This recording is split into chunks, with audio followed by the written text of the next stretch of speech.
Hello दोस्तों, आज मैं चर्चा करूंगा भारत के राष्ट्रपति की चुनाव प्रणाली के बारे में। जो उनकी चुनाव प्रणाली कैसे होती है, उनको चुनाव में मत कैसे दिया जाता है, उसके बारे में हम जानकारी लेंगे। आज के सेशन में हम इस बातों पे चर्चा करेंगे। चलिए आइए देखते हैं। अभी हमारे राष्ट्रपति कौन है, तो सभी लोग जानते हैं कि द्रौपदी मुर्मू जी है। तो भारत के संविधान में भारत के राष्ट्रपति की चर्चा कहाँ की गई है, तो अनुच्छेद 52 में की गई है। ठीक है, आर्टिकल 52 में की गई है, इनकी चर्चा की गई।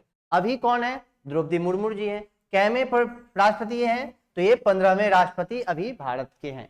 ठीक है, चलिए आगे हम देखेंगे इनकी चुनाव प्रणाली कैसे होती है। ठीक,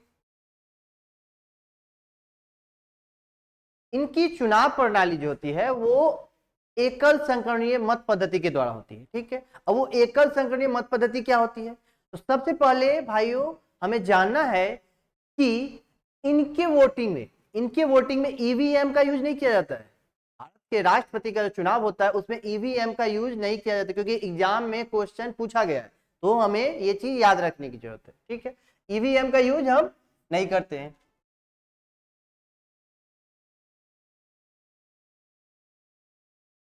ठीक है,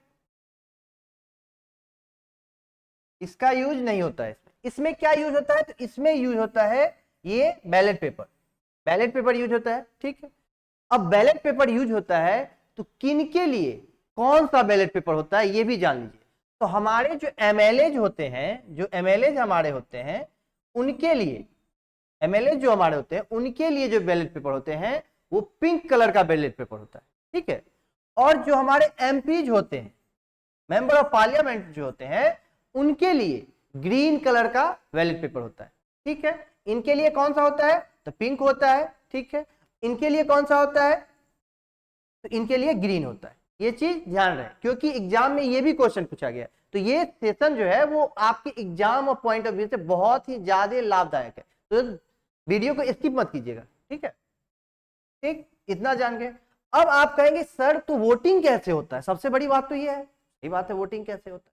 तो यहाँ पे देखिए, यहाँ पे कैंडिडेट ए, कैंडिडेट बी और कैंडिडेट सी ये आपको दिख रहे होंगे। ठीक है, और किसी ने बी ने फर्स्ट प्रायोरिटी दिया है, बी को किसी ने फर्स्ट प्रायोरिटी दिया। एक व्यक्ति जो होंगे वोट जो करेंगे वो तीनों को सेलेक्ट करते हैं, नंबर देते हैं। कैसे, जैसे बी को उन्होंने ए पे रखा है, उसके ए को इन्होंने 2 पे रखा है और सी को इन्होंने 3 पे रखा है। चलिए आप लोगों को समझ में नहीं आया, कोई बात नहीं, अब हम इसका और बेहतर लेवल पे आपको एक्सप्लेन करते हैं। ठीक है, एक मिनट, चलिए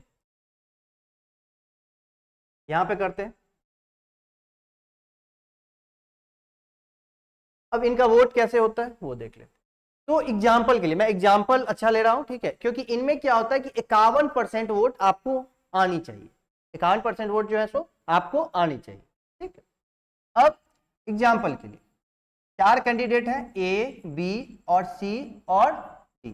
ठीक है, 4 कैंडिडेट है, ये सी है। ठीक है, 4 कैंडिडेट है हमारे, तो ये 4 कैंडिडेट है। तो अब वोटर जो है, जो मत देने वाले हैं वो 100 है, ऐसे समझिए। ठीक है, 100 लोग जो है वो मत देने वाले। ठीक है, तो अब मत दिया गया तो 35 जो थे इनको फर्स्ट प्रायोरिटी, यानी कि फर्स्ट, प्रथम सेलेक्ट किया सभी को उसने। ये जो भी ये 100 आदमी है उन्होंने वोट इस चारों को दिए हैं, लेकिन किसी को पहला रखा है, किसी को दूसरा रखा है, किसी को तीसरा रखा है और किसी को चौथा रखा है। ठीक है, ऐसा। ठीक, तो हमने कंक्लूजन निकाला कि 35 आदमी ने ए को प्रथम रखा है, उसके बाद 30 आदमी ने बी को प्रथम रखा है और 20 आदमी ने सी को प्रथम रखा और डी को 15 व्यक्तियों ने प्रथम रखा है। ठीक है, अब हम कहेंगे सर तो इसमें 51 किसी को नहीं आया, 51%। चलिए सही बात है, 51 किसी को नहीं आया। तो इसमें कहा जाता है कि जो ये 15 है जिनको प्रथम रखा गया है, सबसे कम रखा गया। ठीक है, तो डी को 15 आदमी ने प्रथम रखा है, जो मतदाता है 15 मतदाता ने इन्हें प्रथम माना है। ठीक है, तो इनकी जो वोट है 15, इसको हम यहां से हटाएंगे। ठीक है, और इस 15 व्यक्ति ने सेकेंड वरीयता किसको दिया, यानी सेकेंड सिलेक्शन किसको दिया है, सेकेंड सिलेक्शन किसको दिया। तो हम देखेंगे कि मान के चलिए 7 आदमी ने इन्हें सेकेंड माना, 7 आदमी ने इस 15 का जो सेकेंड 15 में सेकेंड 7 आदमियों ने इनको ए को माना है, और उसके बाद 3 जो है तो इनको सेकेंड नंबर पे रखा है, ठीक है, और 5 इनको रखा है। अब देखेंगे वोट कितने होंगे, 42, और यहाँ पे कितने हो गए 33, और यहाँ पे 25। अब कहेंगे सर आपने इतना किया है लेकिन यहाँ पर भी हमें क्या 51% मिल रहे हैं, नहीं यहाँ पे भी नहीं मिले, सही बात है। तो चलिए अब क्या करेंगे, अब ये तो हट चुका था, अब हम इनको हटाएंगे, ये जो 25 है इनको हटाएंगे यहाँ से, ठीक है। अब इनका क्या करेंगे, तो 25 जो 25 मतदाताओं ने जो इन्हें चुना है, ठीक है, अब इस 25 मतदाताओं ने थर्ड सिलेक्शन किसको किया है, यानी कि तीसरा सिलेक्शन किसको किया है। तो देखेंगे जो ये 25 मतदाता हैं इन्होंने 15 इनको फर्स्ट थर्ड पे रखा है और 10 इनको रखा है। तो जोड़ेंगे अब कितना हो गया 7 और 5, ठीक है, और यहाँ पे देखेंगे कितना हो गया 4 और 3। तो यहाँ पे क्या 57 मेरा ए का 57 आया तो 51% हो गए, क्योंकि 100 का 51 कितना हुआ 51 होगा।